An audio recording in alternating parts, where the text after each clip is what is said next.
Bismillahirrahmanirrahim. Assalamualaikum warahmatullahi wabarakatuh. Waalaikumsalam. Para pemirsa di seluruh Nusantara dan luar negeri, hari ini para presidium Aliansi Rakyat Menggugat berkumpul satu tempat. Suasananya udah kayak Eropa aja ya. Tapi inilah negeri kami, negeri Indonesia. Pemandangannya luar biasa. Maka dari itu kami mati-matian mempertahankan NKRI harga mati. Tadi kami berkumpul di sini dalam rangka refleksi akhir tahun, sekaligus mengevaluasi pemerintahan Jokowi berikut dengan seluruh komponen-komponen kenegaraan lainnya, baik legislatif maupun yudikatif, selama 1 tahun ini pro rakyat apa enggak. Nanti saya akan perkenalkan satu persatu. Sini ada aktivis senior kita, pengamat politik, juga salah satu presidium Aliansi Rakyat Menggugat.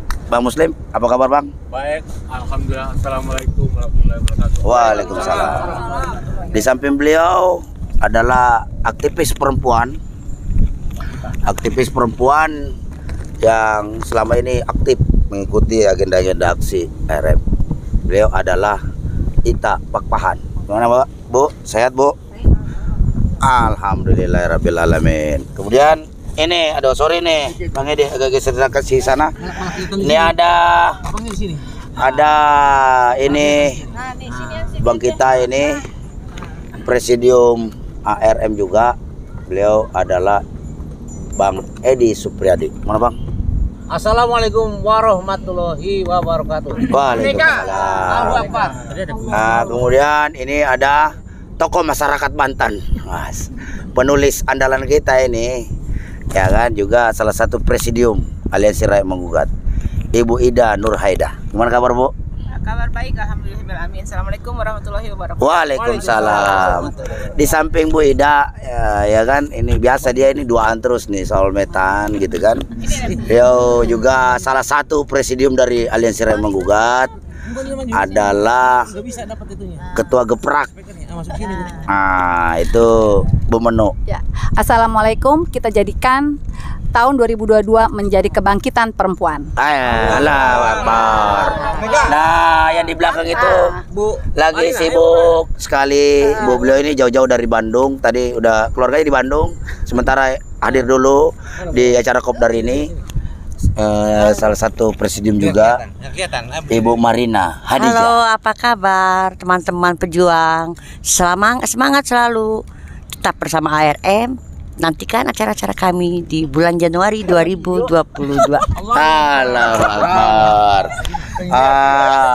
Di sini ada juga nih aktivis perempuan nih, cukup militan nih, ya kan, sudah jadi militan, jago masak lagi.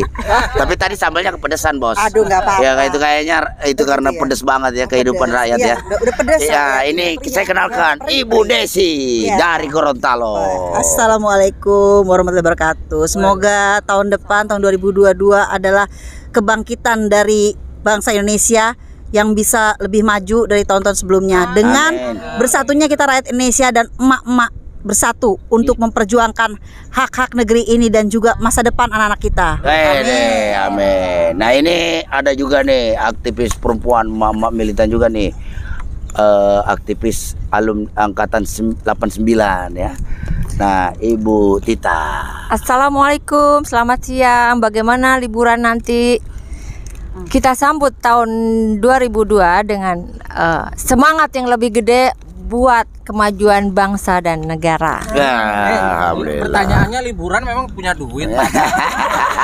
Makanya nggak liburan. Nah, ini salah satu emak-emak militan juga nih, aktivis perempuan kita ini, perwakilan dari Granat.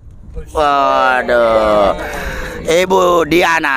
Assalamualaikum warahmatullahi wabarakatuh. NKRI harga mati. Granat apa sih? Gerakan anak tentara Cijantung. Gerakan anak tentara Cijantung. Dia anak tentara ternyata. Nah, di samping dia salah satu presidium kita juga, tidak asing lagi, Menteri Perkasbonan alias Ibu Depi. Ya, assalamualaikum warahmatullahi wabarakatuh. Semoga tahun 2022 kita lebih semangat, ada perubahan untuk Indonesia.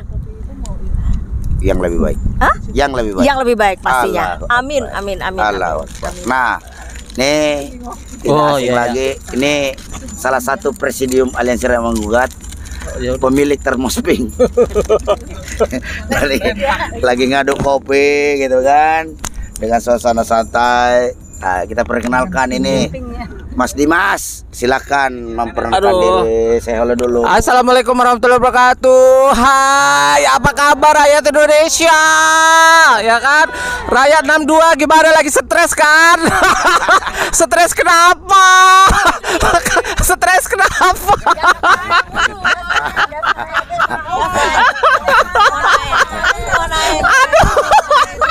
Aduh, gua jangan sampai pada terjun ke danau ya, Bu. Halo ibu-ibuku sayang, bapak-bapak, kalau bisa nih Pak ya, ini kita udah stres ya Pak. 2022, insya Allah kalau stres begini melulu, ekonomi rusak Indonesia dan presidennya nggak becus. 2002 presiden ganti. Oke pemirsa, itu tadi para apalagi ini para presidium ARM yang hadir hari ini, dan beberapa lagi sedang dalam perjalanan menuju ke sini, bahwa kita ingin merefleksi, kita ingin mendengarkan pendapat-pendapat daripada presidium ini selama 2021 perjalanan ARM ini, dan juga evaluasi tentang aksi-aksi yang sudah kita lakukan di Patung Kuda dalam rangka Hari Sumpah Pemuda 28 Oktober, kemudian aksi tanggal 10 November dalam rangka Hari Pahlawan di Patung Kuda, kemudian tanggal 18 November di DPR MPR, kemudian 8 Desember bersama dengan Aliansi Buruh Jawa Barat, tanggal 8, tanggal 9 di KPK, terus kemudian tanggal 12 di HI dalam rangka aksi solidaritas internasional tolak vaksin, mandatori vaksin. Kemudian yang terakhir adalah tanggal 22 kemarin yang di kantor Kementerian Kesehatan Republik Indonesia, Duta Besar Cina disegel, dan KPK. Nah, ini yang akan kita evaluasi perjalanan ini juga dengan terkait kondisi bangsa Indonesia. Nah, ini siapa yang ya udah Bu Devi. Ya sekali Bu Devi. Ya oke Bu Devi. Lihat sana Bu Devi. Ya oke. Kita mau mulai dari apa dulu nih aksi ya? Aksi sih. Nah. Aksi jelas. Dari mana aja ya? Yang saya ingat banget ya, soalnya yang lagi gres banget. Ini selama sebulan ini, sebulan terakhir ini terutama ya, itu semua harga naik. Bener nggak? Betul. Ya. Berapa persen? 100% lebih. Minyak goreng, telur, cabe, apalagi ya. Nah, ya. Kemarin bahkan ada yang curhat sama saya, katanya dia udah nggak mampu lagi beli minyak goreng. Jadi semua makanannya digasang, digongseng. Iya, digongseng. Iya, kayak gitu. Sampai dia bilang ini udah lebih menderita dibandingin masa penjajahan Belanda kali, kata dia ya. Emang dia masih hidup apa zaman Belanda ya? Bensin. Iya, bensin juga akan dihilangkan. Pertalite sama pokoknya itu tinggal yang mahal-mahal itu deh ya. Ya, saya sih nggak ngerti ya itu Pertamax. Kalau misalnya nanti kita mesti pakai Pertamax itu, terus abang ojek gimana? Bayarnya berapa itu 1 liter? Terus kita kalau naik ojek gimana? Nggak ngerti itu bayarnya gimana sih? Udah gitu sementara pengangguran, termasuk aku juga pengangguran, udah nggak kerja, terus bayarnya pakai apa gitu? Nggak ngerti gue gitu. Iya nggak sih gitu loh. Sementara semua tambah mahal gitu. Kayaknya gue beli telur aja satu mungkin 2.000 apa 3.000 satu gitu. Iya, 35.000 sekilo. Jadi satunya tuh 2.000 daeng gitu loh. Apa sih? Gue sih udah nggak tahu lagi ya mesti nombokinnya gimana gitu. Apalagi, aduh, ini yang ngewakilin teman-teman aja sih gitu. Kayaknya sih kalau terus-terusan kayak begini, bentar lagi kita mati deh kayaknya. Udah gak kebeli nasi, gak kebeli apa-apa gitu. Terus anak-anak makan apa? Makan rumput aja apa anak-anak kita? Gimana Bu Nu? Coba dilanjutin. Ya, memang tahun ini merupakan tahun yang luar biasa untuk perempuan. Berat sekali. Bener berat banget. Jadi kita itu benar-benar dari mulai anak ya, dari mulai masa depan bangsa ya, kan itu anak-anak kita ya, anak-anak cucu kita ya, dari mulai masalah TKA. Kemudian sekarang kemudian suami kita juga susah banyak karena COVID, mereka di PHK atau tidak mendapat proyek gitu ya. Kemudian sekarang lagi kita juga dihantam oleh kenaikan sembako yang tidak cuma berapa persen tapi hampir rata-rata tuh 100% ya. Kayak minyak segala macam dari 25 menjadi sekarang 45 lebih ya, tergantung merek segala macam. Jadi itu telur mahal. Nanti akan ada saatnya di mana kita tidak akan bisa memasak apa-apa. Disitulah perempuan akan memenuhi jalan. Karena memang perempuan itu tempatnya di rumah. Tapi pada saat di mana semua mahal dan tidak ada di rumah, tidak ada barang untuk diolah di rumah, apa yang akan terjadi? Nah, para bunda, para perempuan, para ibu-ibu di sana, ayo kita sama-sama bantu kita sama-sama beban ini kita bagi bersama dengan cara apa? Dengan cara turun ke jalan. Ya, oke. Teh. Ada Bu Ida, silakan. Halo, assalamualaikum warahmatullahi wabarakatuh. Untuk semua rakyat Indonesia yang di dalam dan di luar negeri, terutama yang masih bisa berpikir jernih, yang masih punya hati, dari sepanjang tahun 2021 kita evaluasi apa yang sudah pemerintah berikan untuk kita, apa yang sudah pemerintah keluarkan berupa kebijakan, apakah pro rakyat atau tidak. Sekarang pilihannya hanya dua, resolusi atau revolusi, dan kita sepertinya mayoritas rakyat itu memilih revolusi. Kenapa?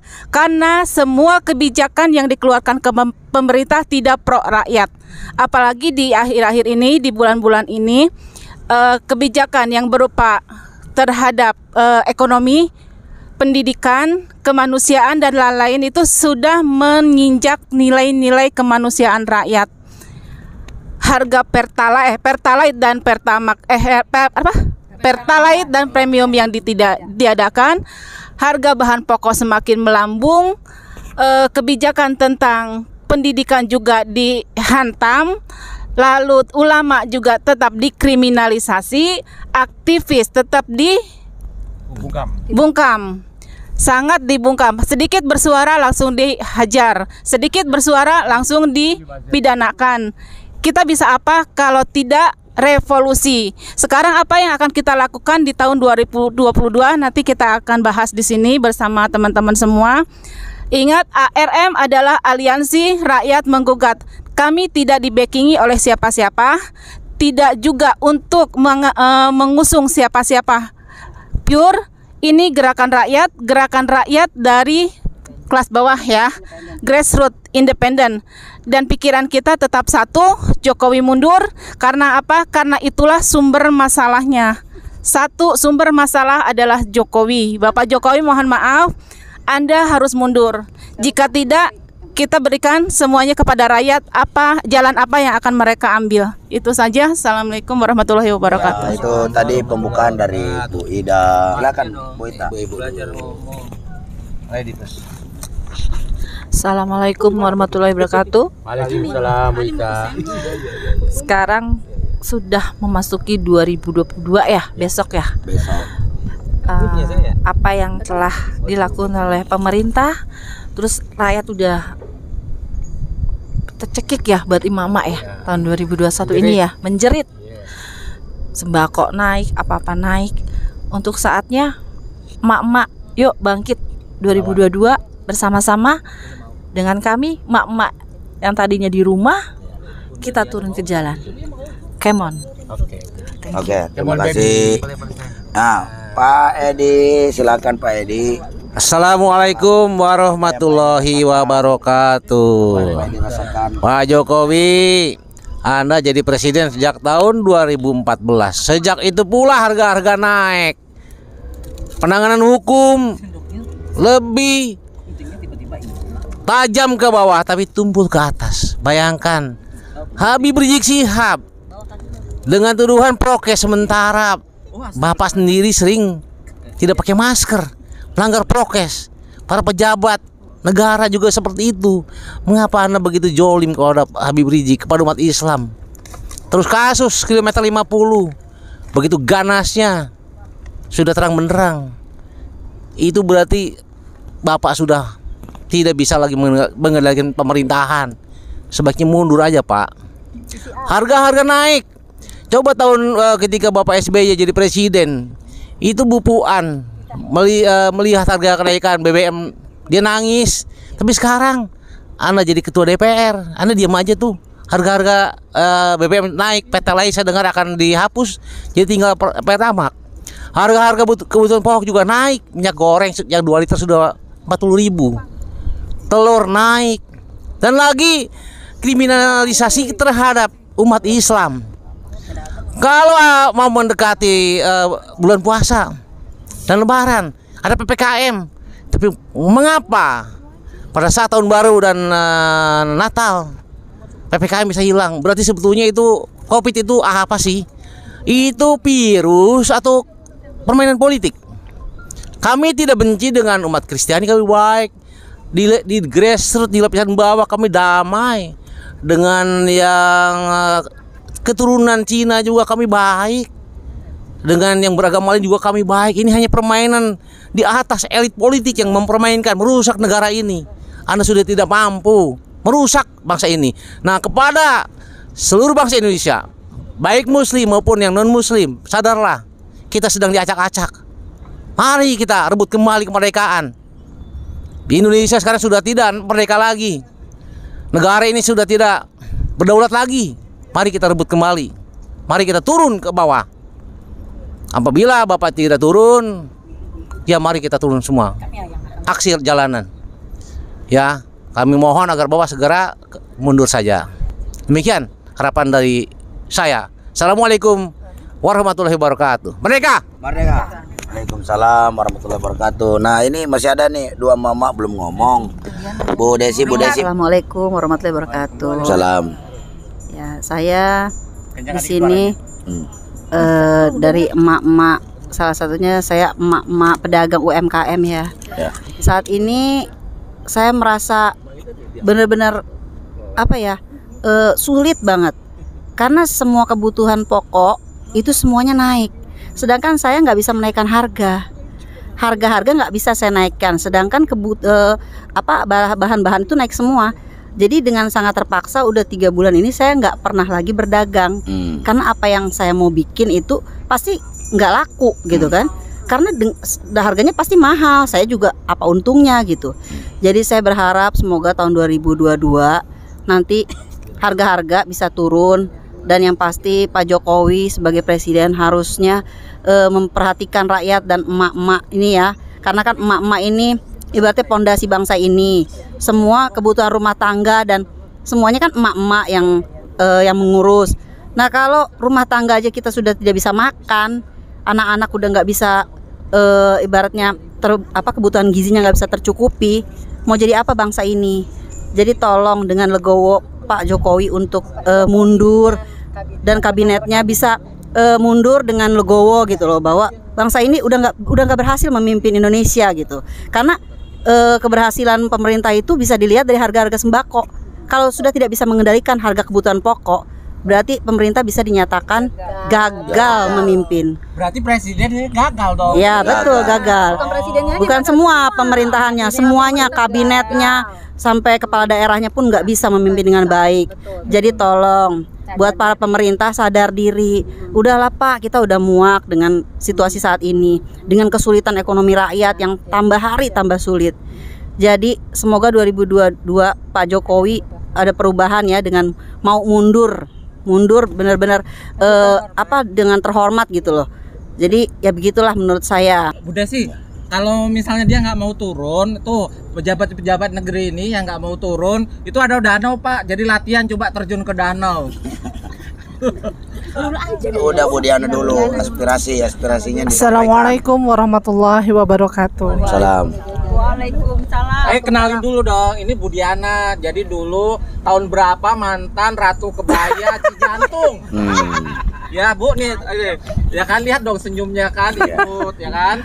Iya. Itu dulu penggemar Ibu Tin. Ya. Ya. Sama seperti Ibu Desi ya, saya mewakili UMKM.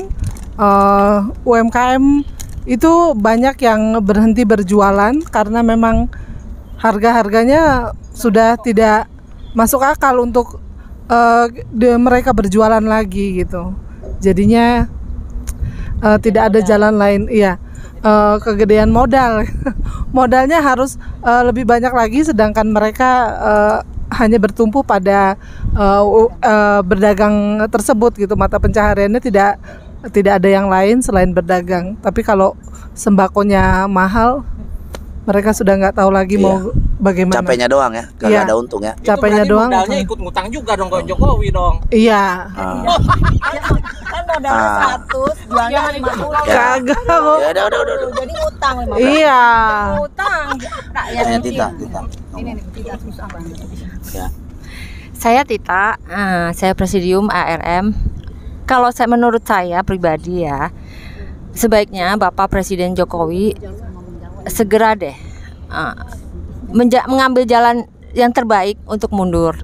Kita akan menghormati keputusan Bapak untuk itu dan kita akan dukung, karena negara ini bukan negara milik Bapak gitu, milik rakyat Indonesia. Jadi ketika sudah banyak yang rakyat berteriak tidak menganggap Bapak sudah tidak mampu, kami memohon dengan hormat Bapak mundur secara baik-baik dan ajak kabinet Bapak yang lain juga pulang kampung dengan Bapak gitu. Terima kasih. Ya. Assalamualaikum. Ya udah, sekarang ini kan ini banyak nih lu denger tadi di Mas. Masalah keluhan-keluhan mama ini ya kan. Apa yang menurut Dimas ingin sampaikan? Ya, itu dia. Ya kan. Nah, ya. Sana.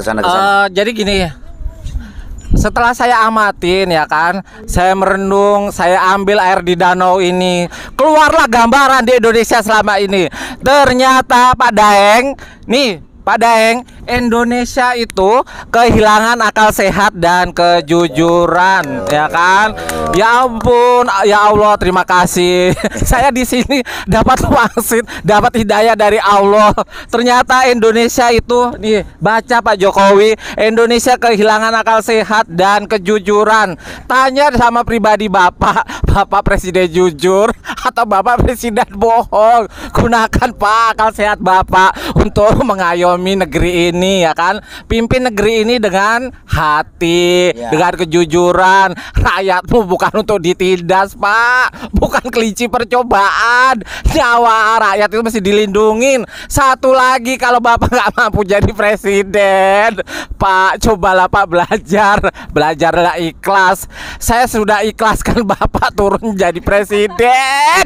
Ya Allah, mundur aja Pak. Saya kalau jadi presiden malu. Rakyat saya kadang makan kadang enggak. Sudah banyak yang terjun bebas. Itu aja sih pesan dari NKRI ya Pak. Belajar jujur jadi presiden. Jangan suka bohong. Iya.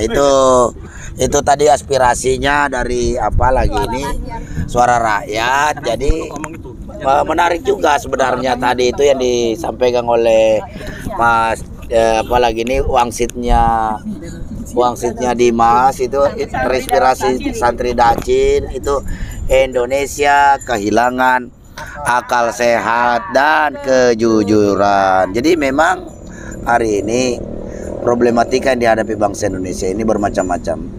Mulai dari awal dulu pandemi, begitu banyak aturan tarik ulur, PSBB, kemudian juga jadi PPKM, orang dilarang keluar, dibatasi, ada social distancing, termasuk sampai aturan-aturan sholat pun dijaga jarak segala macam, yang pada akhirnya terbongkar di penghujung tahun 2021 ini terbongkar. Ternyata itu semua berlatar belakang bisnis. Terbukti dengan ada beberapa, yaitu Pak Luhut Menko dan Menteri BUMN Pak Erick Thohir. Ternyata mereka terlibat dalam bisnis PCR ini. Dan menurut pengakuan Pak Erick Thohir, setiap penetapan harga-harga tes PCR ini ditentukan melalui rapat terbatas yang dihadiri oleh Presiden, Wakil Presiden, para Menko, Menteri Keuangan dan lain sebagainya. sehingga jelas bahwa pandemi ini hanya menjadi ajang bisnis bagi para pejabat-pejabat kita untuk memperkaya diri dan kelompoknya lah, oligarkinya. Maka itu terus berdampak sistemik dari kebijakan-kebijakan yang tidak didasari dengan akal sehat dan kejujuran. Maka hari ini kita saksikan harga sembako naik. Jadi pemerintah tidak mampu mengendalikan harga-harga kebutuhan pokok sehingga emak-emak menjerit. Kemudian ditambah sebuah kebijakan lagi yang rencananya akan menghilangkan apalagi ini bahan bakar untuk jenis premium dan pertalite. Jadi masyarakat dipaksa untuk mengkonsumsi Pertamax yang harganya itu mengikuti harga dunia. Nah, jika ini terjadi, maka pastikan akan terjadi inflasi besar-besaran. Upah buruh hanya dinaikkan 5%. Itu pun oleh Anies dan beberapa daerah. Tapi inflasi yang terjadi nanti melebihi daripada itu. Karena kalau bahan bakar naik, otomatis biaya transportasi naik. Kalau biaya transportasi naik, otomatis biaya produksi naik. Kalau biaya produksi naik, otomatis harga barang naik. Nah, ini yang dialami sekarang. Ini tetangga saya sendiri kemarin beli telur harga 35.000. Minyak goreng juga naik harganya. Minyak goreng lebih parah lagi, sudah mahal, sulit pula didapatkan. Padahal kebun sawit, produksi minyak kita ini, kebun sawitnya luar biasa luasnya di Kalimantan, di Sumatera, di Sulawesi, di Papua, sawit banyak. Tapi hanya digunakan untuk sebesar-besarnya ekspor. Nah, terus untuk kebutuhan dalam negeri bagaimana? Ini kalau sudah sulit didapatkan oleh rakyat, harga melambung tinggi karena Anda tetapkan dengan mekanisme pasar. Ya kan? Semakin langka itu barang didapatkan, maka semakin mahal harga yang timbul di pasar. Tentunya ini meresahkan semua emak-emak. Terus bagaimana dengan UMKM? Ya, mereka setiap hari, tadinya sebelum ada pandemi ini mereka mampu berdagang dengan baik, ya kan, dapat menguntungkan dan menghidupi keluarganya, membiayai anaknya sekolah. Nah, sekarang dengan kebutuhan harga bahan pokok yang melambung tinggi, otomatis harga produknya pun akan naik. Tapi tidak mungkin dijual harga yang lebih mahal karena daya beli masyarakat juga otomatis menurun. Karena tenaga kerjanya yang katanya 10 juta itu bukan untuk rakyat Indonesia, tetapi untuk asing. Nah, bagaimana rakyatnya diciptakan menjadi pengangguran, tidak punya pekerjaan, otomatis tidak punya pendapatan. Kalau tidak punya pendapatan, kemiskinan akan terjadi di mana-mana. Kalau kemiskinan udah merebak kemana-mana, maka tindak kejahatan akan semakin meningkat. Jadi kebijakan-kebijakan hari ini, kemampuan pemerintah tidak mampu menstabilkan harga-harga bahan pokok. Seperti dulu ada Bulog yang bisa mengendalikan ini. Sekarang sudah tidak ada. Bulog hanya menangani apa lagi sekarang, ya kan? Nah, belum lagi sekarang pergantian direksi-direksi BUMN yang mayoritas Anda tadi tidak berdasarkan akal sehat dan kejujuran dimaksud tadi. Karena rata-rata yang menjadi direksi BUMN ini pernah terindikasi terlibat kasus korupsi, ya kan? Ya bagaimana? Padahal BUMN itu dibuat adalah untuk keuntungannya semakmur-makmurnya rakyat, ya kan, mampu memberikan kepastian kerja juga bagi pribumi. Lah ini setiap keuntungannya bahkan modalnya dicolong semua. Akhirnya mengandalkan utang. Garuda tutup, meninggalkan utang sekian triliun. Mana Merpati tutup sekian triliun. Indosat, semua BUMN kita banyak yang terjebak oleh utang-utang luar negeri. Dan ini kalau ini persoalannya, apakah sengaja dibangkrutkan kemudian setelah bangkrut nanti diserahkan kepada asing, sehingga nanti kemudian periode yang akan datang, generasi yang akan datang, maka negara kita tidak memiliki lagi BUMN. Padahal BUMN strategis ini sesuai dengan konstitusi yang terkait ada hajat hidup orang banyak itu dikuasai oleh negara. Sekarang kelapa sawit, siapa yang paling banyak bikin ini minyak goreng ini? Apa pengusaha apa negara? BUMN apa bukan? Mana ini PT perkebunan itu yang menghasilkan sawit-sawit tontonan tiap hari? Kalau hanya untuk komoditas ekspor, terus rakyatnya sendiri bagaimana? Terus gula juga begitu. Siapa? Mana pabrik-pabrik gula kita yang dulu berjaya? Sekarang mati semua. Sekarang dipegang oleh swasta-swasta. Maka dengan seenak perutnya akan dikendalikan oleh para oligarki kekuasaan. Kemudian belum lagi apalagi tambang-tambang kita, ya kan, disusupkan lah. Mumpung misalnya si Opung menjabat, kemudian direksi Antam, maaf nih kita tidak rasis, kebetulan di sini ada orang Batak di sini. Ini orang Batak juga ada. Tetapi kenapa direksi itu semua orang Batak gitu loh. Jadi wajar netizen. Kita ini berdasarkan berita yang ada di media sosial. Ini netizen protes. Memangnya hanya suku Batak yang bisa jadi direksi? Kan ada orang Makassar, ada orang Papua, ada orang Jawa, ada orang Sunda, ya kan? Ada orang Banten. Semua bisa. Jadi di mana ini persamaan apalagi ini di mata hukum dan pemerintahan warga negara pasal 27 ayat 1. Ini kan jangan aji mumpung semuanya disikat. Ini sudah nepotismenya udah berlebihan, oligarkinya makin merajalela. Jadi oligarki kekuasaan saat ini begitu mencengkram sehingga sangat merugikan kepentingan rakyat. Di sisi lain, oligarki partai politik juga semakin menjadi-jadi, hanya menjadi tukang stempel daripada oligarki kekuasaan. Semua sudah dikuasai oligarki. Oligarki yang contoh hari ini semuanya. Ya kan, bisnis PCR dipegang siapa, sudah menghasilkan triliunan rupiah. Belum lagi yang korupsi dana triliunan rupiah sampai sekarang, sampai di mana penanganan perkaranya, kasusnya. Belum lagi bandit-bandit yang lain dari berbagai sektor yang tidak mampu diselesaikan dengan baik. Di sisi lain, koordinasi antara pemerintah daerah, pemerintah provinsi dengan pemerintah pusat tidak ada terintegrasi dengan baik. Buktinya di sisi lain pemerintah daerah atau pemerintah gubernur misalnya provinsi ingin mesejahterakan rakyatnya, ingin menaikkan upah buruhnya, justru mendapat intervensi dari pemerintah pusat. Ini bikin kacau semua kondisi negara di tahun 2021 ini. Maka ini perlu kita evaluasi. Jadi untuk 2022 jangan salahkan ketika rakyat menggunakan pasal 1 ayat 1 Undang Dasar 1945, kedaulatan ada di tangan rakyat. Ingat itu konstitusi. Jadi rakyat harus menggunakan kedaulatannya karena antara legislatif, eksekutif, yudikatif sudah tidak ada yang pro rakyat. Semuanya hanya pro kepada oligarki, pada kaum pemodal. Ya kan? Sehingga untuk menjadi wapres atau capres yang jadi itu dibanderol dengan harga 9 triliun. Coba bayangkan betapa murahnya harga kedudukan jabatan presiden. Padahal suara rakyat itu suara yang tidak ternilai oleh uang.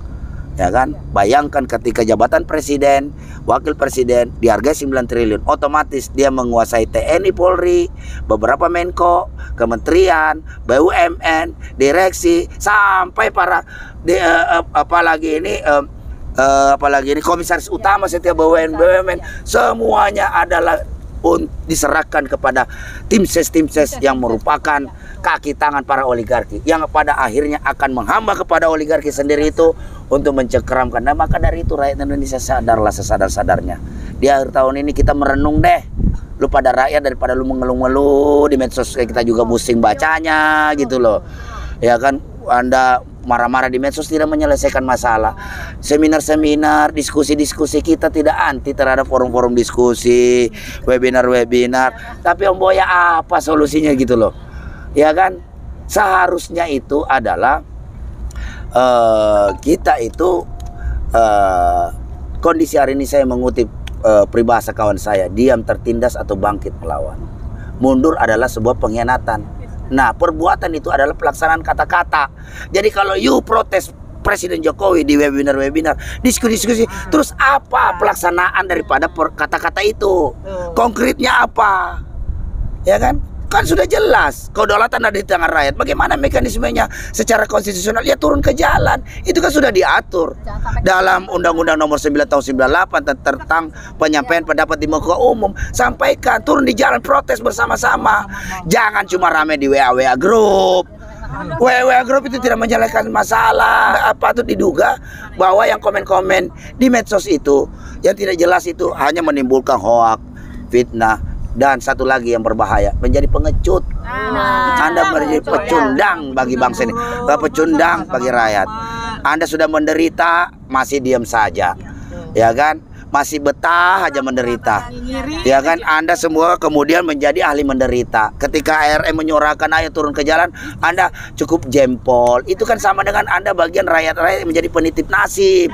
Jangan dong menitipkan nasib kepada aliansi rakyat menggugat ini terbuka kepada siapapun. Jadi mohon kesadaran rakyat Indonesia memasuki tahun 2022. Insya Allah nanti kita akan sampaikan, karena kita akan melakukan nanti beberapa aksi di awal tahun baru, di awal tahun 2022 nanti. Yang pertama adalah menagih janji Kemenkes, kemudian kita menagih janji KPK, dan kita akan datangi juga kantor Kemenkumham terkait masalah peraturan duit kewarganegaraan. Ini bisa terjadi, apalagi imigran gelap ini kan bisa pada jadi, aduh. Gini loh, di sepanjang tahun 2021 seharusnya sudah menjadi cermin untuk kita. Untuk kita bisa berpikir kalau pemerintahan ini gagal. Jokowi gagal dalam mensejahterakan rakyat, Jokowi gagal dalam mengurus negara, Jokowi gagal dalam membangun sistem demokrasi yang benar ya. Karena apa, demokrasi yang ada sekarang ini sudah dicengkram oleh oligarki, eksekutif, yudikatif, dan legislatif. Seperti beberapa kali saya katakan, mereka sudah dicengkram oleh oligarki. Sekarang sebagai rakyat kita harus bisa apa? Apalagi sebagai perempuan. Perempuan mungkin saat ini yang menjadi yang tersentuh sekali dengan kondisi negara ini, karena dengan semua aspeknya menyentuh rumah tangga. Cobalah jangan buta politik. Jangan katakan tabu untuk politik. Karena apa? Semua yang mulai dari kita buka mata, bangun tidur sampai mau tidur itu berkenaan dengan politik. Keputusan politik itu dikeluarkan oleh siapa? Oleh pemerintah, dan itu atas siapa? Atas nama kita, karena kita memberikan suaranya untuk mereka. Saya mengalami sendiri kemarin. Salah satu lembaga negara, ya bukan lembaga ya, institusi, kalau misalnya institusi negara, kemarin buka pendaftaran calon pegawai negeri sipil. Katanya transparan. Oke lah, itu sudah lupakanlah kalau misalnya sudah selesai. Satu lagi, yang bukan lewat belakang, ada di bagian itu yang membuka lowongan untuk anak-anak kita. Apa yang mereka lakukan ketika anak kita, maaf, secara akademis bagus, interview bagus, tapi yang ditanya apa? Kamu punya keluarga nggak di sini? Tidak. Benar, nggak punya. Iya. Hasilnya apa? No. Jadi apa kesimpulannya? Betul, tetap ada KKN. Jangan bohong kalau nggak ada KKN, gitu loh. Jadi anak-anak kami yang jujur itu harus berbuat apa? Harus menyogok, gitu. Lalu apa gunanya otak? Apa gunanya kita menyekolahkan mereka tinggi-tinggi kalau akhirnya hanya uang yang bicara? Tolong, untuk pemerintah jangan buta, jangan tuli. Untuk anak-anak kami yang masih punya hati dan yang jernih ya, punya pikiran, tidak terkooptasi oleh materi gitu loh. Ini tugas ibu-ibu, tugas emak-emak, tugas kita menyadarkan mereka, dan jangan sekali-kali anak-anak kita diajari untuk menyogok, apalagi menggunakan uang. Itu 2022 adalah start kita mendidik mereka secara bersih. Itu saja. Ada. Nah, Mbak Muslim, Ya. setelah mendengar uraian daripada Mama ini, seperti apa dari sisi pengamatan politiknya, refleksi akhir tahun nih 2021 terkait masalah ya pemerintahan Jokowi ini? Baik. Bismillahirrahmanirrahim. Assalamualaikum warahmatullahi wabarakatuh. Dengan penuh haru dan cukup menegangkan juga, di hari terakhir 31 Desember 2021 hari ini, untuk menatap nanti malam pukul 00 kita memasuki tahun 2022. Saya mengevaluasi cukup agak panjang ini terhadap jalannya pemerintahan Jokowi Ma'ruf tahun 2021. Semenjak Januari 2021 sampai Desember, 31 Desember hari ini. Yang pertama, ya kan, apa yang disampaikan oleh saudara Dimas, Mas, lu kan suka bilang tuh Jokowi tukang bohong, nggak berubah juga dia. Udah itu ada danau suruh jemput. Artinya apa? Kebohongan itu sampai hari ini sistematis dia, ya kan? 66 janji politik diucapkan dari 2014, ya kan, sampai 2019, sampai 2020, 2021 nggak berubah dia. Contoh misalnya, tidak boleh impor pangan, ya kan? Di satu sisi dia jalan-jalan di sawah, tapi beras impor juga, ya kan? Nah, jalan-jalan di laut, garam impor juga, ya kan? Ya kan itu. Lalu kemudian di satu sisi misalnya dia mengatakan bahwa tidak dalam persoalan penempatan menteri-menteri kabinet itu harus profesional. Hari ini kan tidak. Itu berteriak tadi itu, ya kan? Penuh dengan KKN, ya kan? KKN. Pejabat negara. Maaf, Batak melulu kan itu dia beberapa itu. Itu apakah emang negeri punya Luhut apa? Ya kan? Iya, nggak bisa. Ini nepotisme ini sebelah saya ini kan kesaudaranya Opung juga ini. Ya kan? Nah itu.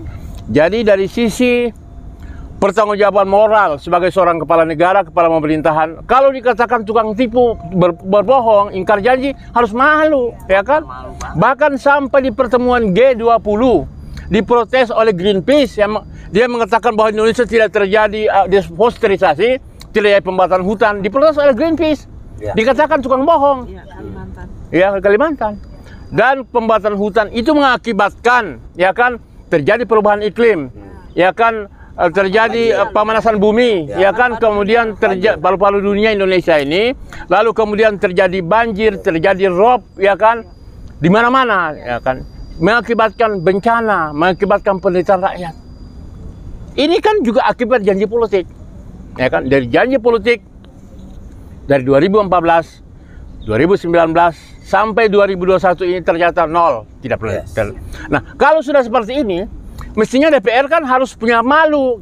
Masa punya presiden tukang bohong? Tadi ini PKS malu mengatakan dia harus memenuhi 3 janji politiknya berbohong. Baru PKS. Itu baru cuma 3, padahal ada 66. Baru kalau PKS bilang cuma baru 3, berarti ada 63 lagi janji yang belum terpenuhi. Nah, jadi ini kan sangat memalukan sekali. Saya sepakat itu. Indonesia kehilangan akal sehat dan kejujuran, ya kan? Hari ini kita punya presiden tukang bohong, penipu, ya kan? Ingkar janji. Ini betul. Ini saya sepakat. Nah, akibat dari kehilangan akal sehat itu, ya kan? Misalnya begini kan. Kita turun nih, ARM turun, menyuarakan mundur. Mundur itu sangat argumentatif dan rasional. Kenapa? Kita mundur itu misalnya ibu-ibu berteriak tentang harga kebutuhan, tadi goreng, telur, ya kan, kemarin cabai. Kemarin 2 hari yang lalu saya diwawancarai Tempo, Bang, bagaimana itu kok bisa harga bawang dan harga cabai kok bisa naik? Tempo nanya ke saya, kan itu dia kan gitu. Itu artinya apa? Bahwa hasil investigasi majalah koran Tempo terhadap harga ini sampai kepada tingkat bawang, dan ini saya sudah tidak bisa terkendali. Nah, jadi dari mulai tahun 2021 itu kemarin ya, satu, persoalan infrastruktur. Kita boleh jalan-jalan, kita lihat jalan melingkar di mana-mana. Tapi semuanya itu utang.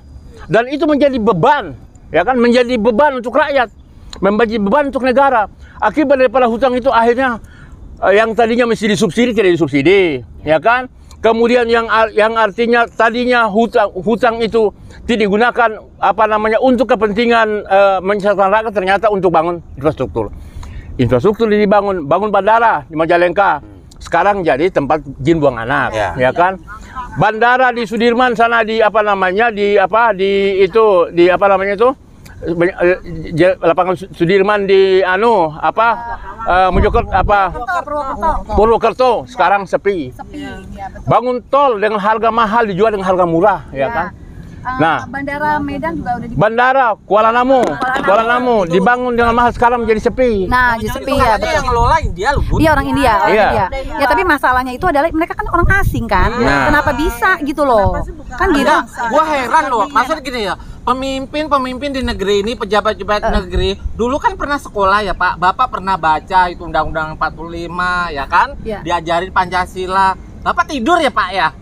Ih, gue bilang malu dong, Pak. Kalau Bapak nggak sanggup udah jadi pejabat di negeri ini, udah itu jadi pejabat, BUMN-nya pada bangkrut semuanya. Ya gimana? Ya Allah. Pak, Bapak suruh aja tukang cilok tuh, Pak. Dimas, gimana nggak mau ambruk BUMN kita, karena direksi-direksi ataupun komisaris yang duduk di sana itu bukan ahlinya. Itu tuh karena berdasarkan terima kasih. Dan itu tim suksesnya. Nah, tim suksesnya. Iya, kan? jadi mereka berterima kasih. Jadi ada seorang pemusik ya yang jadi direktur ya kan? Iya, itu Nah, itu. dari situ ya, Abdi Sleng.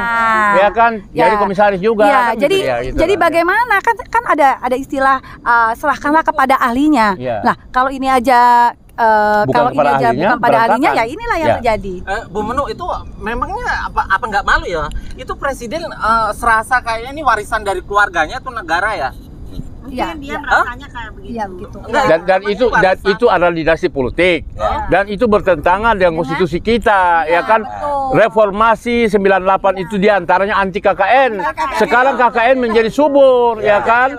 Kemarin anaknya beli saham sampai hampir 100 miliar, kan gitu dia. Dari mana? Itu satu dulu. Yang kedua, bagaimana hubungan diplomatik kita dengan China? Ya kan, yang kemarin kita demo di kedutaan China. Nah, kedutaan Cina ini dengan trik uangnya dia meminjamkan uang, ya kan, kemudian diutangin, tidak bisa bayar, dikuasai. Nah, itu namanya bukan jebakan Batman, jebakan pajak, ya kan? Jadi penjajahan berkedok investasi. Ya, penjajahan berkedok investasi, debt trap. Itu terjadi di negara Afrika, di Asia, ya kan? Nah, sekarang ini di kita juga begitu. Cina menggelontorkan uang. Kita juga tidak tahu berapa jumlah uangnya. Tapi kemudian begitu dia bangun, dia datangkan ahlinya sampai tenaga kasarnya. Bahkan buruh kasarnya dihargai sampai 15 juta. Ya kan gitu. Ini penjajahan namanya, merendahkan. Emang orang Indonesia sudah nggak ada yang bisa kerja? Masa cuma kerja kasar begitu saja dia gaji 15 juta, sedangkan rakyat Indonesia cuma untuk berjuang sampai 5 juta udah susah. Kemarin kami demo. Nah, jadi ya kan mulai dari hubungan satu, itu yang kedua. Persoalan tentang Papua, ya kan? Nah, sampai hari ini tentara kita, TNI kita ditembak-tembaki sama KKB. Kok nggak ada tuh, ya kan? Bahkan Cina itu mendukung gerakan separatis OPM di Benuenda di Inggris, kemudian di Vanuatu, kepulauan Vanuatu itu mereka bertiga di PBB. Kok Joko diam saja, ya kan? Nah, itu yang diplomasi. Kemudian persoalan dalam negeri kita. Dalam negeri kita menyangkut masalah harga-harga, masalah pendidikan, masalah penegakan hukum, ya kan? Penegakan hukum kita itu tajam ke bawah, tumpul ke atas. Masalah misalnya begini kan, prokes itu hanya dipilih-pilih, lawan politiknya saja yang dihajar, ya kan? Nah, kemudian rakyat sendiri. Begitu masalah PCR, masalah vaksin, ya kan, dikejar-kejar sampai ke atas genteng rumah. Kemarin ibu siapa itu yang kita lihat Kemenkes itu sampai listriknya diputus dan sebagainya. Belum lagi yang polisi itu yang intimidasi penahanan. Nah, itu dia. Ya sampai kalau tidak ikuti ini katanya ya udah keluar aja dari NKRI. Nah, ini kan satunya lagi, kemudian buruh itu ya kan melakukan protes, ya kan, terhadap masalah upah minimum, ya kan, upah ditangkapin tuh di Banten kan, itu dia kan gitu. Memang kami juga mengapresiasi terhadap kerja Ridwan Kamil, meskipun dia sudah naikkan, tapi kita demo dulu kan kemarin. Kemarin itu teman-teman buruh, Aliansi Buruh Jawa Barat demo sampai melaporkan ke Mabes Polri. Nah, baru kemudian kemarin beberapa hari yang lalu dia menaikkan menjadi 5%, ya kan? Jadi melihat persoalan jalannya pemerintahan ini, ya kan, di 2021 ini miris, ya kan? Misalnya begini, oke, dia mau mencoba membangun tempat itu moge yang di Mandalika. Tapi Mandalika kan banjir, anggarannya 14 triliun banjir, ya kan? Kosong nggak ada, jadi uang siapa gitu kan? Pak, mendingan tuh Pak buat sekolah Pak. Nah, itu dia. Jadi ini kan kayaknya betul bahwa pemerintah ini pemerintah yang tidak akal sehat. Betul. Ya kan? Pemerintah yang kemudian membuat rakyat tidak akal sehat gitu loh, ya kan? Ya, pemerintah yang tanpa akal sehat kayak gitu. Nah, jadi kami inilah bangsa yang berdaulat. Kita semua ini bangsa berdaulat, bangsa yang punya akal sehat. Jadi jika pemimpin yang sudah tidak menggunakan akal sehat, maka pemimpin itu wajib hukumnya turun. Sepakat ya? Jadi kita memasuki tahun 2022 ini, jika tidak ada perubahan fundamental terhadap semua kebijakan yang kita kritik hari ini, maka tidak salah kalau mak-mak ini mengajak mak-mak yang jumlah mayoritas negeri ini sama-sama turun ke jalan meneriakan perubahan atau ganti revolusi untuk kebaikan negeri ini. Satu, yang kedua, menghadapi persoalan PT 0%. Yes. PT 0% ini adalah agar supaya kedaulatan itu kembali kepada rakyat. Yang selama ini 2014 2019 itu demokrasi itu dikangkangi oleh oligarki dengan uangnya dia. Partai politik. Sekarang kan lagi heboh-hebohnya PT 0%. Ya. Sebenarnya itu tugas partai apa tugas semua rakyat? PT 0% itu adalah seharusnya partai itu mestinya artinya begini kan, ini juga nggak adil. PT 20% itu mestinya berlaku misalnya begini, hari ini pemilihan presiden, hari ini juga legislatif, dapat berapa baru dihitung, ini kan nggak. Yang 20% itu hitung yang kemarin. Betul. Ya ini kan berarti partai sini curang, culas ya. Kalau misalnya untuk itu kan PT 20% itu untuk partai ya. Ketika mereka bisa mengusung capres. Itu PT-nya 20%. Nah, kalau PT-nya 20%, kira-kira tahun 2024 kita dari oposisi ada yang bisa naik nggak, Bang? Oh, nggak ada. Nggak ada. Nah, jadi PT 20% itu jadi begini sebetulnya, kalau PT 20% itu tadi dipertahankan 2024, itu tidak perlu pemilu. Tidak perlu. Jadi 7 partai itu dia berhitung kumpul semua, udahlah kita pilih lagi Jokowi jadi presiden. Makanya sekarang ada agenda untuk berpanjang 3 periode, kan itu masalahnya kan. Sekarang ini pertanyaan yang dan mental banget ya. Sekarang lagi digembor-gemborkan deklarasi ini. Betul. Sementara mereka tidak terfokus pada pokok masalah. Pokok masalahnya siapa? Kalau misalnya Jokowi, Pak Jokowi belum mundur, akankah 0% itu bisa? Tidak mungkin. Salah satu-satunya jalan apa? Penyakitnya itu. Pak Jokowi mundur. Ya, jadi Bu Ida, saya memang melihat bahwa ini hasil 2019 ini kan begini kan. Kemarin itu kita harus katakan bahwa kan Pak Luhut, saya sebutkan namanya, dia mengatakan bahwa kasihlah kesempatan ya biar Pak Jokowi ini sampai selesai, bahkan bila perlu diperpanjang. Ini apa? Ini kalau begini kan kita bisa mencurigai memang kepalanya oligarki dia nih, ya kan dia nih. Patut diduga karena ada kepentingan pebisnis besar, ya kan, yang bermain infrastruktur termasuk yang bermain di PCR itu. Nah, ya kan? GSI punya siapa? Hari ini pun kita minta KPK. Di KPK ini Bung Firly, ya kan, itu kemarin kan sudah mau memeriksa itu PCR, ya kan, mau memeriksa lagi korupsi termasuk Ahok dan lain sebagainya. Harus sudah dilakukan gitu loh. Jadi Bu Ida, PT 60% itu adalah hak kedaulatan rakyat sesuai dengan pasal 1 ayat 1 Kedaulatan 45. Kedaulatan tentang rakyat. Cara mengedukasi rakyat untuk bisa mengerti kalau 0% itulah yang akan nanti bisa memberikan kita hak peluang untuk bisa naik. Gimana Pak? Caranya itu pertama dengan kita gunakan cara lewat medsos, kemudian kelompok ibu-ibu, kelompok-kelompok, semua saja. Dan ada juga yang melakukan gugatan sekarang. Sekarang kami menggugat, saya termasuk prinsipal penggugat di MK. Ya kan kemarin dengan ada Bang Egy Sujana, ada di situ ada Ibu Fahira, ya kan, dari kemudian DPD, dari DPD, mahasiswa, ya kan, mahasiswa, ya kan, kemudian mak-mak juga. Jadi kita juga berikan pesan kepada Mahkamah Konstitusi. Sekali lagi, Mahkamah Konstitusi itu lahir dari ibu kandung rakyat. Jadi Mahkamah Konstitusi harus mengakomodir aspirasi rakyat. Ya jika tidak ya bubar aja tuh Mahkamah Konstitusi itu, ngapain lo makan gaji besar-besar, ya kan? Bagaimana bisa Ya makanya kita dorong mereka, periksa Luhut, periksa dalam Pandora Paper, periksa Luhut, periksa Erlangga, periksa Erick Thohir, bahkan periksa Jokowi. Anaknya juga periksa. Tidak, jadi supaya hukum itu adalah equal before the law.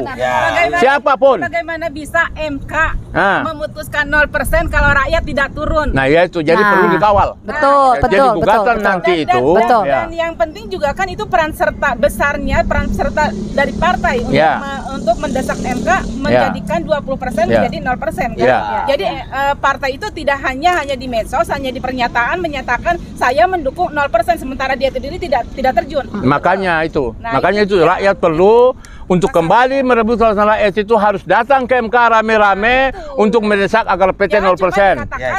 Jangan hanya sekedar beronani di medsos. Terakhir, bukti kegagalan ini adalah PSSI melawan Thailand 4-0. 4-0.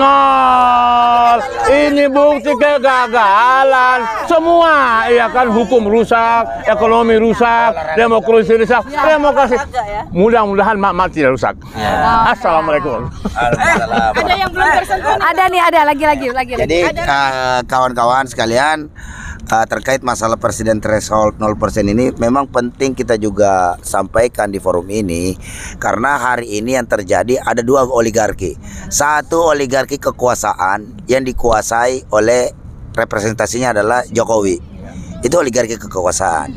Kemudian ada oligarki partai politik. Oligarki politik itu dikuasai oleh partai politik. Jadi ada 7 dewa itu yang sekarang di Senayan berdiri. Itu adalah ketua-ketua umum partai politik yang duduk di parlemen. Karena kan ada 9 partai politik, 7 pro pemerintah, 2 oposisi, yaitu PKS dan Demokrat. Sisanya itu ya sudah, itu adalah dewa-dewa oligarki politik. Makanya dengan adanya gugatan parlemen presidensial threshold 20% ini yang digugat, itu agar supaya seluruh rakyat Indonesia ini bersamaan kedudukannya di mata hukum dan pemerintahan tanpa kecuali. Itu pasal 27 ayat 1. Nah, bukti daripada parlemen threshold 0% ini adalah semua warga negara berhak untuk dipilih atau memilih, karena kan buktinya bupati bisa, calon independen ada, wali kota calon independen bisa, gubernur bisa. Nah, kok presiden nggak bisa? Nah, itu kan sama saja. Nah, selain daripada itu, dengan presidensial threshold 20% yang sekarang berlaku, itu adalah, maka di luar orang partai politik itu warga kelas 2. Karena yang berhak mencalonkan presiden hanya partai politik yang ketika dia menggabungkan jumlah kursinya mencapai presidensial threshold 20%, itu berhak mencalonkan. Nah, sekarang dengan adanya begini, rakyat Indonesia jangan terbius oleh siapapun. Makanya saat ini kalau ada yang deklarasi partai calon presiden atau wakil presiden, patut diduga itu bagian daripada oligarki. Oligarki kekuasaan, apa ngali isu. Karena kenapa? Kalau misalnya ada 1, 2, karena memang diciptakan parlemen threshold 20% menciptakan pemilihan itu 1 putaran saja. Jadi akan diciptakan 1 capres dan calon wakil presiden yang akan dijadikan sebagai pemenang, 1 diciptakan sebagai capres dan cawapres yang siap kalah. Nah, dengan kompensasi adalah 1 diganti uang kampanyenya berapa triliun diganti. Kemudian yang kedua dikasih posisi misalnya menjadi menteri pertahanan kah atau menteri pariwisata lah. Nah, itu semua. Jadi tidak ada ceritanya itu timbul tenggelam bersama rakyat, itu omong kosong. Jadi rakyat jangan mau ditipu lagi, gunakan akal sehat. Nah, ini moto kita, Indonesia kehilangan akal sehat. Tolong rakyat Indonesia jangan kehilangan akal sehat. Kalau pejabat mau kehilangan akal sehatnya itu urusan dialah. Tapi rakyat jangan sampai, karena pemilik negeri ini adalah rakyat Indonesia. Kalian harus memiliki akal sehat. Maka daripada itu, Aliansi Rakyat Menggugat jauh-jauh hari sebelum ada gugatan ini sudah juga mengkampanyekan itu untuk menghapus presidensial threshold 20%. Nah, kemudian daripada itu juga ke depannya sistem perpolitikan kita itu nanti DPR tidak usah lagi ada parlementer threshold 4% lah. Itu dihapus saja. Nggak perlu lagi ada ketua praksi-praksi, karena seluruh anggota DPR itu dipilih untuk mewakili rakyat, bukan mewakili partainya. Partainya itu hanya ada wadah saja sebagai tempat untuk berkumpul dan berkampanye. Kemudian setelah dia terpilih jadi wakil rakyat, dia harus berbicara wakil rakyat. Saat ini masih ada wakil rakyat yang tidak pernah kedengar suaranya dan tidak berani bicara. Adapun sekali ngomong di media langsung kontroversial. Nah, ini bagian daripada oligarki politik. Maka dari itu mereka yang menolak presidensial threshold 0% itu adalah bagian daripada oligarki kekuasaan. Dia mau berkedok apapun ketahuan. Kalau dia masih mengusung-usung itu, tidak berbicara presidensial threshold 0%, maka patut diduga itu jelas musuh yang nyata bagi Anda.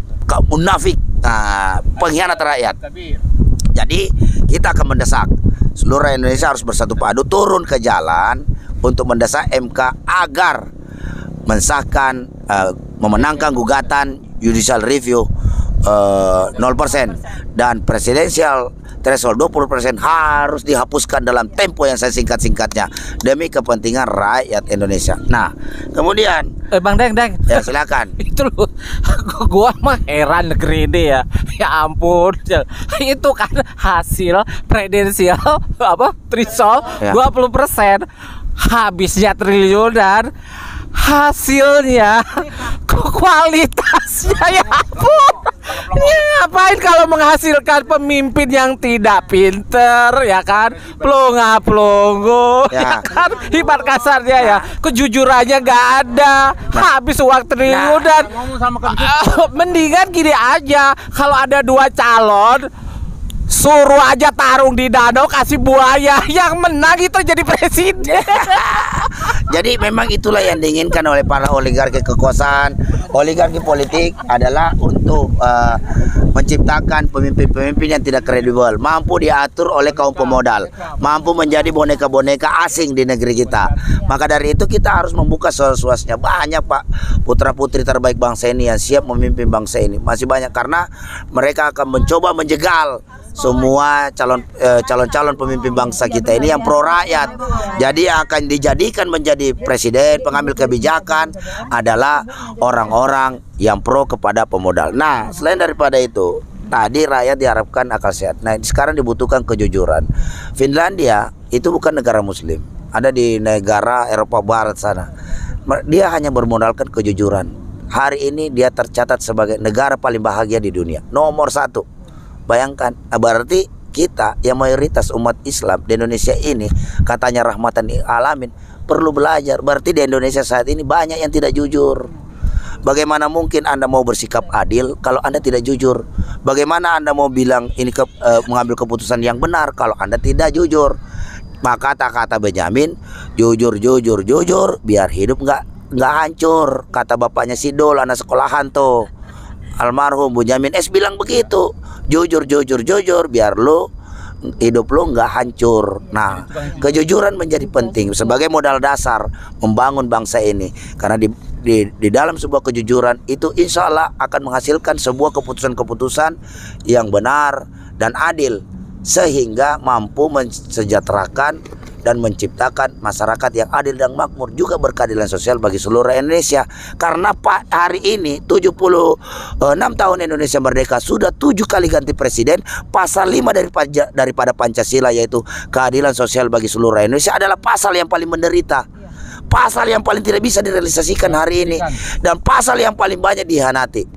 Kalau sila pertama ketuhanan yang Maha Esa, udah kebebasan beragama sudah terjadi di mana-mana, ya kan. Kemudian persatuan Indonesia pasal sila ketiga itu sudah terwujud, ya kan. Kerakyatan itu sudah berjalan. Tapi yang ini tinggal keadilan, ya kan, sosial bagi seluruh Indonesia hari ini paling tidak bisa diwujudkan, paling setengah mati diwujudkan. Padahal itulah yang menjadi tujuan kita berbangsa dan bernegara. Itulah tujuan founding father kita memerdekakan bangsa kita. Itulah tujuan para pejuang-pejuang kita dahulu mengorbankan air mata, darah, dan nyawanya untuk terciptanya keadilan sosial bagi seluruh Indonesia. Untuk menciptakan itu jelas kita perlu pribadi-pribadi yang merdeka. Maka dari itu akal sehat membantu Anda untuk mewujudkan kemerdekaan diri Anda sendiri, ya kan. Baru kemudian kemerdekaan di lingkungan keluarga Anda sendiri, kemudian kemerdekaan di lingkungan sekitar Anda, kemudian kemerdekaan di lingkungan kabupaten, terus naik provinsi, sampai kemerdekaan itu bisa terwujud bagi seluruh rakyat Indonesia. Jadi kalau Anda tidak berperilaku akal sehat, 2 kata ini aja, akal sehat dan kejujuran. Nah, ini tema kita pada hari ini, podcast kita hari ini. Di sini 2 hal ini menjadi penting dan mengingatkan bahwa seluruh apa yang Aliansi Rakyat Menggugat kemarin gugat, baik itu di depan MPR, di patung kuda depan istana, di kementerian-kementerian, kita akan tagih lagi. Sebelum Anda mewujudkan, kita tidak akan berhenti turun ke jalan. Karena hanya dengan turun ke jalanlah maka dapat dikatakan perbuatan adalah pelaksanaan kata-kata. Saya dulu.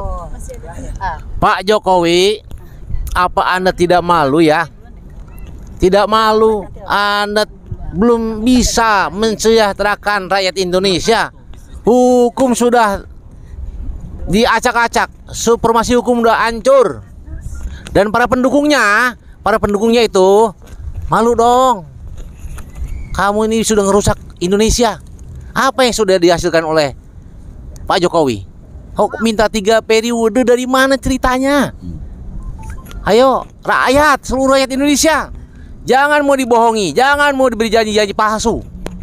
Kalau Pak Jokowi tidak mau mundur, mari kita turun aksi. ARM siap memberikan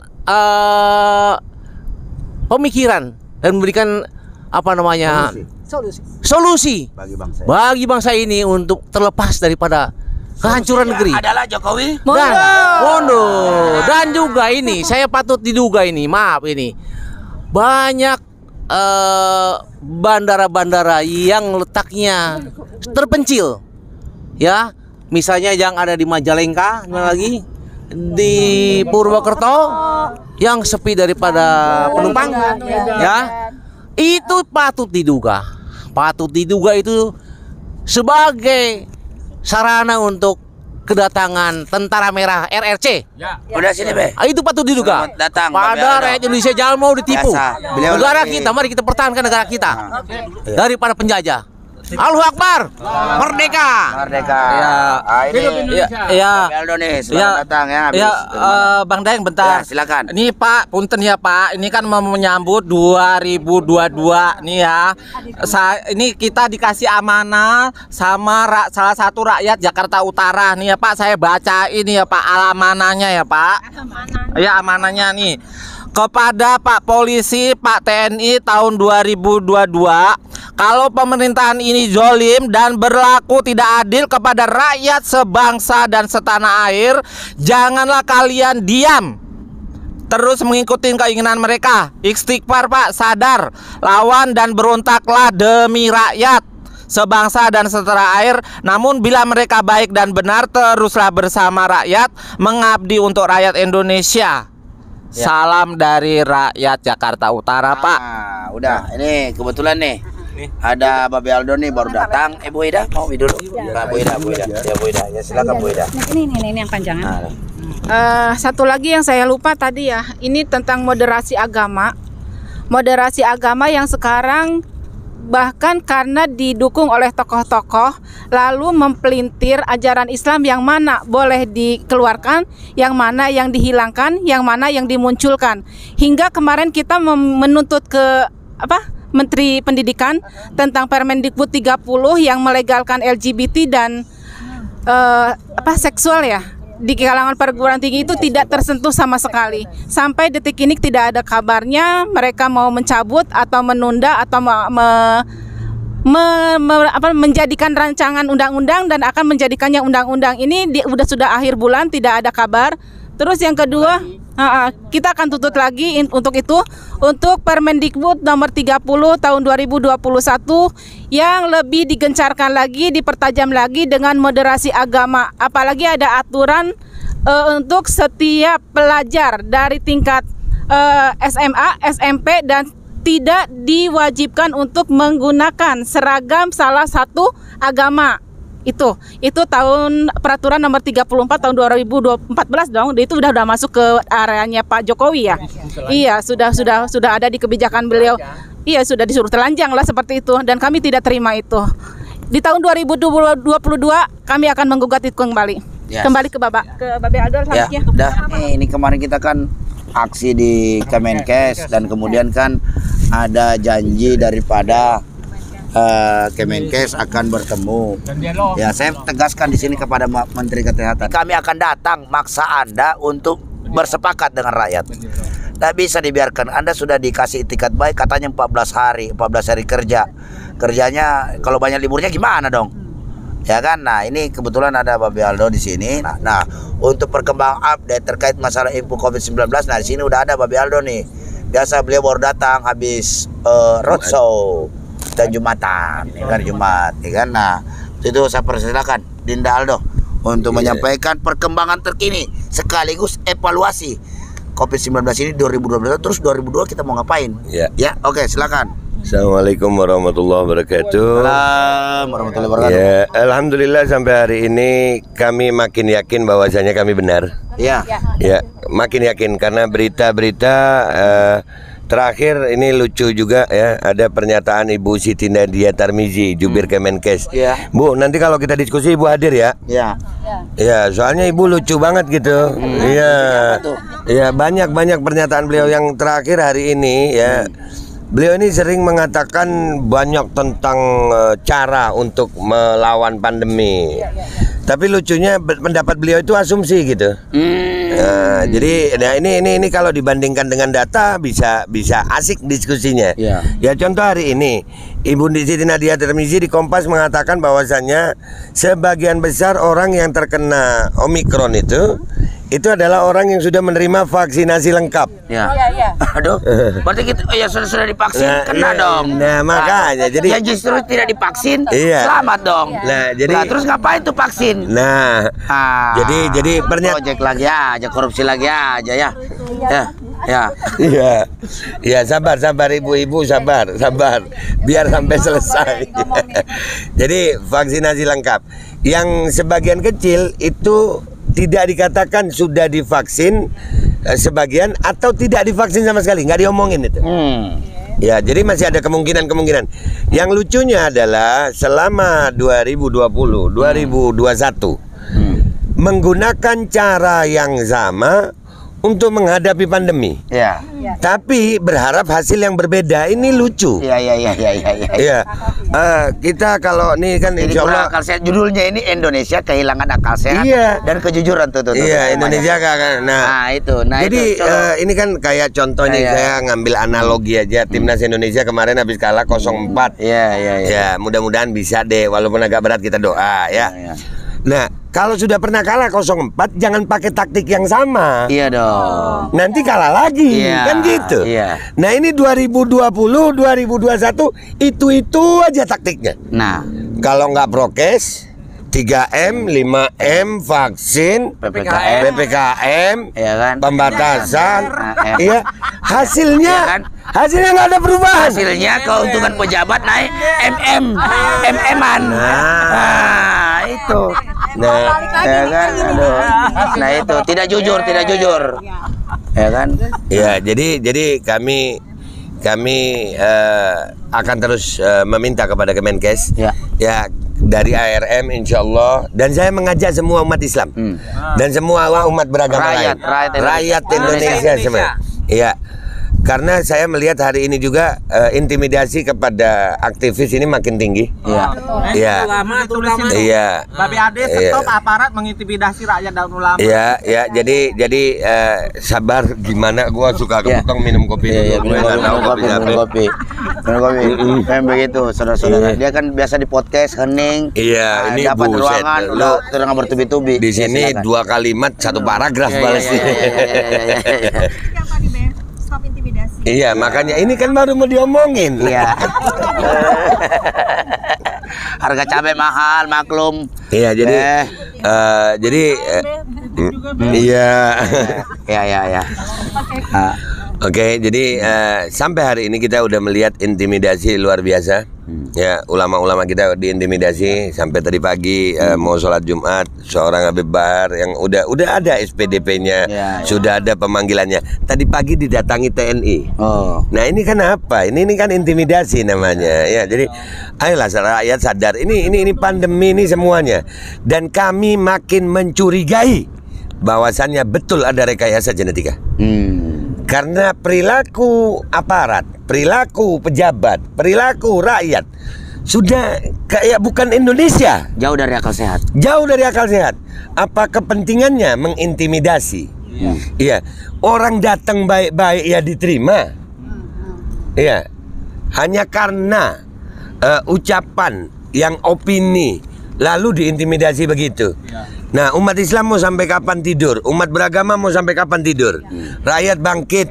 Kita akan lawan ini dengan cara yang baik.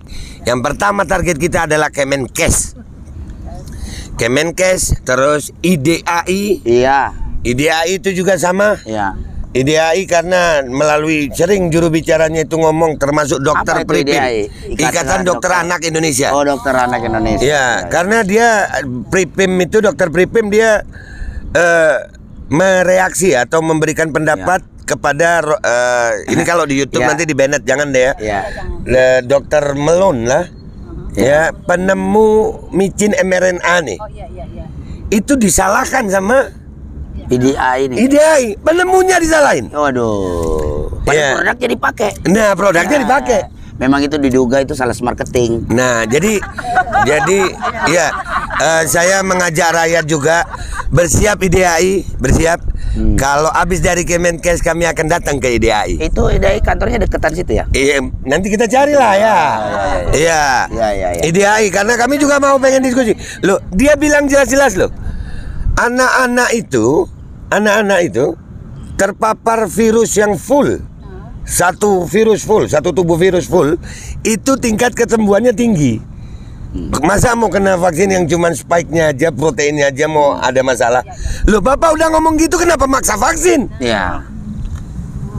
Bapak udah ngomong lah, terus ngapain? Iya. Lah berarti diduga sales. Iya, jadi IDAI, target kita adalah Kemenkes, IDAI, dan juga BPOM. Nah, BPOM. Ya, BPOM sampai negara itu. Iya. Iya. BPOM kita akan datangi juga. Saya sudah berkirim surat resmi kepada BPOM. Iya. Ya, saya sudah berkirim surat resmi kepada BPOM. Dan ini kami nggak akan berhenti. Yang bisa membuat kami berhenti adalah terjadi diskusi, lihat siapa benar siapa salah. Kalau saya salah silakan hukum saya seumur hidup. Kalau kalian salah, rubah aja kebijakan. Dan serahkan hukum kepada rakyat Indonesia. Yes. Ya, saya yakin saya berada dalam kebenaran kok. Tapi tidak mungkin ada obat Islam yang ya wallahu alam, saya nggak peduli saya mau didukung atau gini ya. Ini bukan tentang seberapa besar kekuatan mereka, seberapa besar kekuatan kita, bukan. Ini seberapa besar tekad kita, seberapa besar tekad mereka. Seberapa besar iman kita, seberapa besar iman mereka. Kalau dari saya pribadi, saya melihatnya ini kalau mereka kekuatannya dengan uang, maka kami punya kekuatan yang luar biasa, yaitu Tuhan yang Maha Kuasa. Ya, nggak ada tawar menawar. Dan saya mengajak seluruh rakyat Indonesia, ayo bantu perjuangan kami dengan apa? Ikut turun, ikut bersuara. Iya, jangan cuma diam. Ini buat kalian semua. Ya. Dan ini buat aparat sekali lagi. Bapak juga punya anak. Ya, Bapak juga punya anak, punya keluarga, punya ponakan, punya adik, punya saudara. Ya, ini terjadi kepada semua. Dan buat khususnya buat para aparat keamanan, TNI dan Polri, Pak, stop represif kepada rakyat. Stop intimidasi. Ya, jangan represif ya, jangan ada intimidasi begitu, ancam-ancam. Enggak Pak, enggak. Kami menghormati Bapak karena seragam Bapak dan kami yakin Bapak adalah putra bangsa yang mau mengamankan Indonesia. Iya, beradab. Kita ini hidup dengan hukum. Ya, semuanya sudah dibagi sama hukum. Jangan mengintimidasi rakyat. Rakyat kalau udah makin tertekan nanti mantulnya serem loh. Iya, betul. Jangan pancing amarah rakyat. Iya, mantulnya serem. Kami masih berharap ini terjadi diskusi yang baik. Jangan ada represif, jangan ada intimidasi, agar memperbaiki keadaan yang rusak ini dengan baik-baik gitu. Ya, mau argumentasi silakan, tapi jangan ada intimidasi. Jangan ada intimidasi. Itu aja dari saya. Insya Allah targetnya Kemenkes, IDAI, dan BPOM, serta mengajak seluruh rakyat Indonesia untuk ikut turun bersama. Terima kasih, Daeng. Assalamualaikum warahmatullahi wabarakatuh. Waalaikumsalam. Jadi itu tadi target-target operasi aksi nanti yang akan datang, akan dilaksanakan oleh ARM.